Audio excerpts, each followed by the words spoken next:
প্রকাশ্য দিবালোকে মন্দিরের বিগ্রহ ভাঙচুরের ঘটনায় বর্তমানে রাজনৈতিক তরজার তুঙ্গে মহিষাদলের রাজনীতি এখন এক নতুন বিতর্কের কেন্দ্রবিন্দুতে।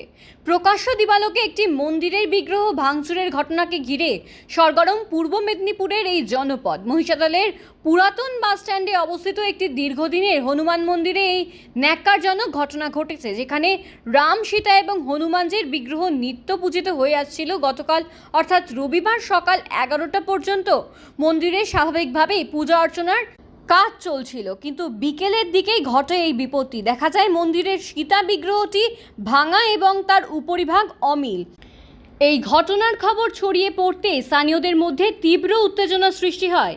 হিন্দু ধর্মাবলম্বীদের ভাবাবেগে আঘাত হানার অভিযোগ তুলে হিন্দু জাগরণ মঞ্চের মহিষাদল শাখা অবিলম্বে সক্রিয় হয়। তাদের তরফে মহিষাদল থানায় একটি এফআইআর দায়ের করা হয়েছে।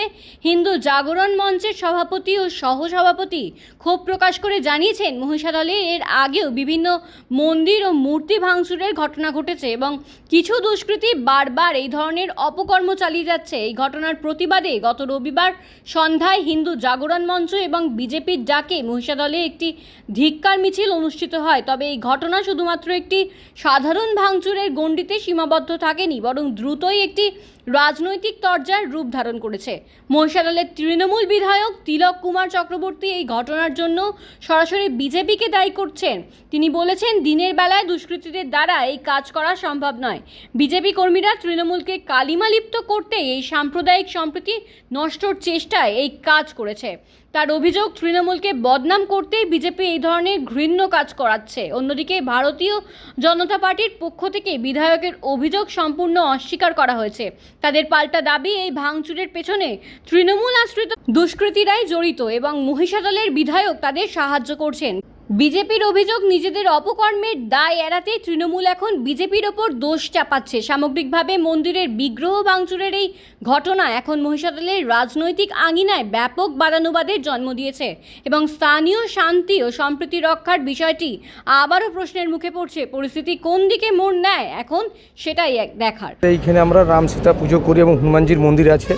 তো আমরা দীর্ঘ অনেক বছর ধরে আমরা এখানে রাম মন্দিরে যখন স্থাপন হয়েছিল এবং রামনবমীতে আমরা জোর কদমে এলাকাবাসী মিলে এবং আমাদের টোটাল সনাতনী হিন্দু সমাজের যারা আছেন, আমাদের সঙ্গে যারা সঙ্গে থাকেন, সকলে মিলে উদ্যোগে আমরা বিশাল বড় প্রোগ্রাম করি এবং দীর্ঘদিন ধরেই চলছে। আগামীকাল একটা অন্য সাম্প্রদায়িকদের একটা প্রোগ্রাম ছিল, ওনাদের মতো প্রোগ্রাম করছে। তো আমরা যেরকম থাকি, সারাক্ষণই থাকি, আছি আমরা পাশে। কিন্তু দুপুর 12টা নাগাদ পর্যন্ত যারা পথচারী ছিলেন, আশেপাশে যারা ছিলেন, ওনারা দেখেছেন ঠাকুর ঠিকই অবস্থা থাকে না। প্রত্যেক দিন লোক যাতায়াত করে, প্রণাম করে যায়। তো যারা দেখেছিলেন, প্রণাম করেছেন যে 12টা পর্যন্ত ঠাকুর যেরকম অবস্থা থাকে সেভাবেই আছে এবং নিত্যদিন যখন আমরা পুজো করি সেরকম পুজোও সকালে হয়েছে। তারপর দুপুর 2:30-3টের সময় কিছু লোক দেখেছে যে এরকম মূর্তি ভাঙা, কিন্তু তারা আমাদের কাছে খবর পৌঁছায়নি। কিন্তু 5টা নাগাদ আমি খবরটা পাই যে এরকম সীতা মায়ের মূর্তি ভেঙে নিয়ে চলে গেছে। তো আমি সঙ্গে সঙ্গে আমাদের যে সনাতন হিন্দু সমাজের সংগঠনের যারা আছেন, কর্তারা আছেন, সভাপতি আছেন, ওনাদেরকে খবর দেই। তারপরে ওনারা প্রশাসনের দ্বারস্থ হন, প্রশাসনরা এলেন, প্রশাসন এসে ওনারা পুরো পর্যবেক্ষণ করলেন। তারপর আমরা সেই নিয়ে আমাদের যে সনাতন হিন্দু সমাজে যারা ছিলেন সকলকে নিয়ে আমরা প্রতিবাদ একটা মিছিল করি, ধিক্কার মিছিল করি যে এইভাবে যদি আমরা অন্যান্য রাজ্যে, অন্যান্য জেলায় যেভাবে শুরু হয়েছে যে হিন্দুদের দেবদেবী থেকে ভাঙানো থেকে শুরু করে হিন্দুদের উপর অত্যাচার, সেটা আমাদের এই মহিষাদলেই পুনরাবৃত্তি হলো। এর আগেও কিছু মানুষের হরিমন্দির ভাঙা থেকে শুরু করে হনুমানজির মন্দির ভেঙে দেওয়া এগুলো ঘটেছিল।